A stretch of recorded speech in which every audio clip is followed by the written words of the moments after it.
There's no doubt that Outlast Trials is as historically accurate as it is culturally relevant, especially as we see impossibly impactful changes almost daily. Despite its clear genius and golden commentary on American society, its satirical, over-the-top nature may prevent a lot of people from seeing the true sadness and realism of it all. For instance, how people perceive the Prime Assets. The Prime Assets all have a lot going on lore-wise, and all have their roles to play and a need to fill within the trials.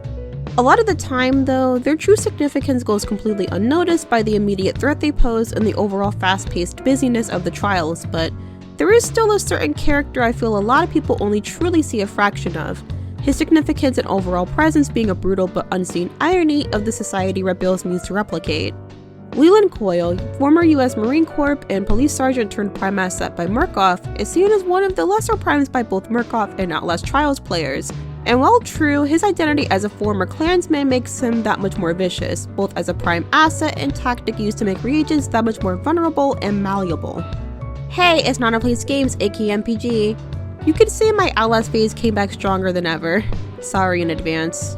Either way, don't get me wrong, there are worse prime assets and villains in Outlast in general when sat next to Coyle, so it's natural for him to be seen as somewhat tolerable compared to them. Even so, I think there's a strange level of callousness and Coyle regarding his bigotry that isn't typically implied in the other prime assets. I mean, sure, we get the classism and racism from assets such as Otto and Aurora that's typical of people living in that time period, but it's much less aggressive when compared to Coyle. People focus much more on the wives and families he's killed, as well as the terror he causes for Reagents and the poor ex-pops around him, which, again, makes sense since it's a confirmed part of his lore and very hard to ignore. But there's a problem with ignoring such a huge part of his character, even if it seems like less of a pressing matter than all his other issues. People seem uncomfortable with mentioning the true terror people of color would go through in this time period, and it shows on how people completely neglect a key part of Coyle's character.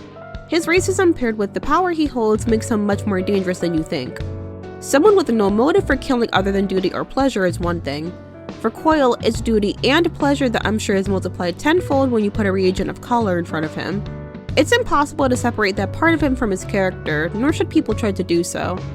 I don't want to just focus on his racism and how it fuels the brutality that made him a perfect fit for Project Lathe, but also go over the miserable irony of the Reagents giving up their identity just for it to come into play when 1, it shouldn't matter, and 2, in a way that ultimately reminds them of a life they probably thought they wouldn't have to deal with anymore. Okay, long as intro finished, let's get started. First, we should explore the relationship between Reagents of color and Murkoff, specifically Eastermen.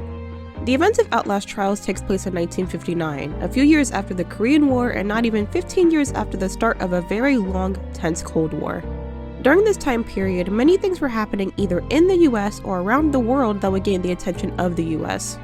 This includes McCarthyism, the Cuban Revolution, the division of Vietnam, and many other events that would create change and conflict still felt by the world today. Of course, 1959 was also almost smack dab in the middle of the Civil Rights Movement, something that would culturally rock and shift the US, its laws, and how it treated its population of marginalized groups of people, specifically African Americans. Contrary to what some may think, this wasn't such a long time ago. My great-grandmother marched with MLK Jr., and she's still very much alive, living in the same house in Alabama that my grandfather grew up in. No one thinks to imagine the pain and casual cruelty they faced during that time, nor what it could have meant for them mentally and emotionally. Much of what Black Americans faced during Jim Crow was and still is subconsciously or intentionally downplayed. Things such as drinking from different water fountains and not being able to eat or work at certain places was only the tip of the iceberg and doesn't properly discuss the fear and torment they experienced. Political intimidation, wrongful conviction, and/or execution via a biased jury, and lynchings were only a few of the worst things African Americans were forced to face. To say living such a reality must have been harrowing and unpleasant would be a grave understatement, but I don't think there's any word sufficient enough to describe that kind of misery. I personally know that many Black Americans utilized religion as a way to temporarily break away from the pain they faced day by day, as a way to hope that there was someone looking out for them despite their traumatic experiences. I have to imagine that many may have needed other things to give their lives meaning, salvation at the end of the tunnel. Murkoff could have been that salvation. You have to think that while white people are absolutely not exempt from suffering, Murkoff must have taken advantage of the fact that so many people of color felt lost and treated as two-thirds of a human in a country supposedly built off freedom and equality. I'm sure Murkoff advertised their therapy in low-income urban areas and offered an opportunity never seen by many of the people in these marginalized groups. It's something most wouldn't dare think of ignoring, especially if their jobs involve them regularly being degraded and dehumanized by a society that cares not for their sacrifices or hard work. For example, think of Jonestown. While he had white victims as well, many of Jim's victims were people of color, and he manipulated their need for hope due to the discrimination they faced on a daily basis. He gave them that hope, then used that power he held over them to control them, ultimately leading to a tragedy. In a way, society is responsible for making it easy for Murkoff to prey on these desperate reagents. In their mind, no matter how shady the offer sounds, anything is better than the life they're currently living, right? It must be several times more miserable when they realize in the worst way possible that this isn't true. Reagents, as we experience ourselves within the trials, are treated horribly. Even that word doesn't do the shit they're forced to go through proper justice. Not only are they regularly evaluated by what they can provide to Murkoff, almost like circus animals, they are psychologically tortured with the purpose of turning them into mindless drones. The trials they engage in numb them beyond belief, though each one just provides a new horror they need to learn to tolerate to simply survive. Failing to meet expectations for any reason in canon can lead to, best case scenario, being discarded like trash, worst case scenario, being made into an example. Unfortunately, despite how little Murkoff cares for the environment, they vehemently hate waste. Each day is a new test, a new way for you to fall deeper into a tar pit you'll never surface ever again, or be yanked out and used on a road that'll eventually be run over. It's awful, unbearable even, to think that even in such a hopeless situation as being a reagent, experiencing the worst horrors life has to offer, and then some, you have to imagine that your identity matters. After becoming a reagent, you essentially strip yourself of worldly connections, you lack an identity, you're as far removed from a human being as possible. For it to come back to bite you in the worst situation possible, for it to suddenly matter must be such a helpless and dreadful feeling. You meet Leland Coyle, a prime asset whose entire existence is meant to act as both roadblock and psychological test, someone you must overcome. When you come across him, it becomes glaringly obvious that he sees you as fodder. Not only due to your position as a reagent, but because of your race and possibly other parts of your identity you thought inconsequential now. Your trials with him present are not only about surviving someone whose job it is to kill you, but someone who relishes in it for reasons outside of typical sadism. A bitter irony eats away at you, now understanding you just traded a metal vise for another one that looked nicer while you were in distress. It's so simple it makes you want to die. You left society to work within Project Lathe to escape racially motivated violence, just to be hit with more racially motivated violence. I can't imagine the feeling of despair that must bring about. I'm going to mention what this means for Murkoff and how they benefit from the relationship between reagents of color and Coyle, but first I want to talk about the man himself. I'm sure that's why you're here in the first place. First off, I think people forget or don't understand just how awful Coyle was before being recruited as a prime asset, other than killing his wives and their families. Not only was he born in 1923 in Oklahoma, a state with a deeply troubling past regarding racial discrimination, he was born in a sundown town named Blackwell. He was essentially doomed the moment he was born, and I'm sure his racist beliefs only increased in severity when he became a police sergeant and joined the Ku Klux Klan. With the affiliations he had, I can't imagine the amount of atrocities he committed against minorities, how much he must have terrorized them. People must imagine the Klan was some sort of book club that met up and simply talked about how much they hated minorities, like they had certain days to hate on black people and another to hate on immigrants or something. However, they were much more confrontational than that. They would discuss their hatred of minorities and those different from them, absolutely, but they'd also cause intimidation at the polls, burn crosses on black people's lawn, hunt them down after sundown, decide they were judge, jury, and executioner, then lynch them, and so much more. Remember, this was the 40s and 50s. Just Coyle being a straight, cis, white, and insanely charismatic man during this time gave him enough power that he could exert over marginalized groups. I'm not saying all white people have this deity-like power over all people of color, but during this time period, his privilege and authority was all exacerbated by his occupation as police sergeant. There were many men like him that exerted power over minority groups without care or concern, without sympathy or mercy. I think the scariest part is that while Coyle is an extreme example of such bigotry, he is not unique. He's a case heard a million times, but scrubbed away by shame, intention, or both.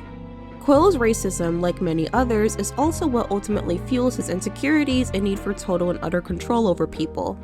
Many racists are often insanely insecure and fueled by the need to prove they're superior or better than everyone else. Being born white, to them, means that they were automatically bred to be better than everyone else, therefore nothing you do or they do will matter. They feel good about punching down at people they deem inferior. They feel good about causing insignificant people pain and misery. They rule because it's their right, and a world not ruled by them is one touched by perversion. They can be an exception to every rule they choose to break because they were born better, born superior in the eyes of God. They feel good about sitting at the top of the food chain they designed to make themselves feel better about any and every insecurity that plagues their weak psyche. They are somehow both above and at risk of what minorities are scheming. Simultaneously, minorities hold no power in life due to their inferiority, but are also to be blamed for everything.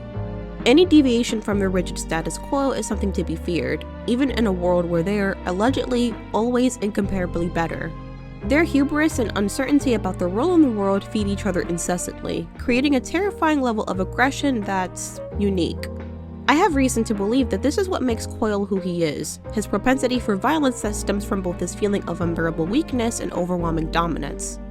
It could be the trauma he experienced as a child as a victim of CSA, and while not an excuse for his behavior, it is tragic and could be a reason. Canonically, I would think that Coyle would be much crueler to Reagents of color, and I think we already know just how violent he can get. He's obsessed with justice and punishment, and with his history, I'm sure he'd think he's doing the world a favor by killing not only a reagent, but one who's different. Even outside of the trials, these kinds of reagents would receive a guilty verdict, but we're not outside. We're in the Sonyala facility, and identity still matters. Things outside of your control still matter. There's a sick, gut-wrenching realization that something that should be so insignificant is most likely very significant to Coyle.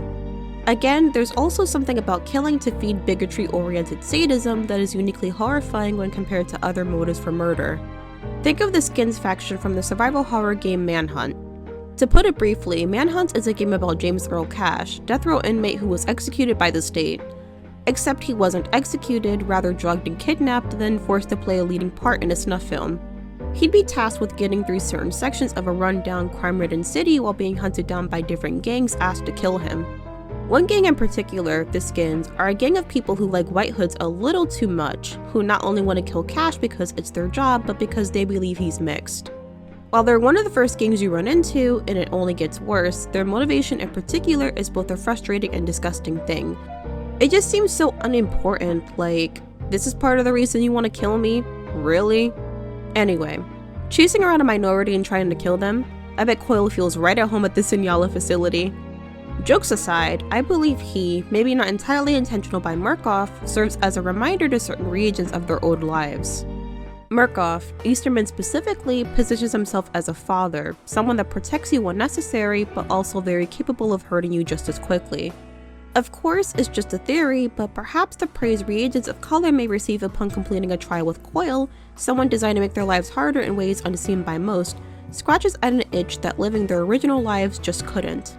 You get to triumph over someone who is the very face of your oppressor, while Murkoff benefits from the added us versus them sentiment that they use to manipulate everyone. Once this is achieved, you then receive praise and possibly all kinds of new upgrades for it by the man who put you in this situation to begin with. This brings you closer to what Easterman wants, which is total obedience, over-reliance on his approval, and a detachment from reality. While maybe a bit contradictory, since reagents are to be turned into weapons and dehumanized, I think there'd be more of an incentive for you to dehumanize yourself. Coyle's presence reminds you that your identity as a human is one that hurt you, one that must be stripped away until there's nothing left. As long as you're a tool, something to be utilized, something outside of social constructs, you can't be hurt the way you have been your whole life. Think of it as a coping mechanism, one that breaks you down with little to no effort on Murkoff's part. You, unfortunately, do the hard work yourself. Being sane or fully aware of what goes on during the trials is psychologically unaffordable for reagents. They all have to have some level of cognitive dissonance, or in this case, delusion, to survive such hellish conditions. Also, even if there was a way to stop the therapy, you could never go back to a normal life. There's simply nothing left for you, and society would throw you away now that you have absolutely nothing. Christ, they wanted to do it before you lost everything that tethered you to civilization. There's no choice but to push forward, perpetually hurting yourself in order to keep yourself safe. Kinda unrelated, but it's ironic that most of the trial environments are based on the highly idealized version of the nuclear family in traditional America, something that excludes Black Americans almost by default. Yet, when it's time to suffer, that's when Black Americans and other minorities can be represented within the trial. So, in the end, there is no hope, no escape, no peace, and no salvation. Not before, not now, and not ever. You're just nothing, forevermore. Many people often misunderstand or forget what makes certain prime assets a perfect fit for the trials they're a part of.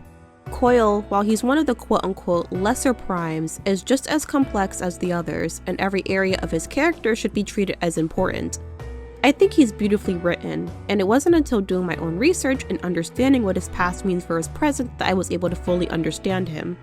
His relationship with reagents, specifically reagents of color, is also very interesting to ponder about. If you think about it, their existences eternally fuel each other's reason for being picked for Project Lathe and being assets to Murkoff. In a way. Anyway, I think that's all I have to say. Sorry if I was reaching, kinda what you have to do regarding the info Red Barrels gives you, to be honest. Maybe I'm the friend who's too woke, but I don't care. This was fun, though I don't even know how I stumbled upon this realization in the first place. I think it may have started when I was playing Trials with my boyfriend and our mutual friend, who was new to the game. We played Kill the Snitch to get our friend acquainted, and when Coyle first appeared, I thought, I'm black, my boyfriend is black, my friend is black, he would fucking hate us. And then went about playing the trial. Days later, I began binging some videos on the prime assets.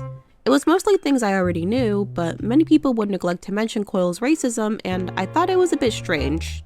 Then I really started thinking about it, and yeah, I was over before it even started. So, happy Black History Month? I did not post this video this month on purpose, I swear. It just kinda happened, but it's a pretty well-timed upload, isn't it? In any case, I'd love to hear your thoughts on this video. It was a lot heavier than the stuff I usually post, but Trials in itself is pretty heavy. Still, make sure to comment what you think, and like and sub too, it really helps. This is MPG, we'll chat later. Peace!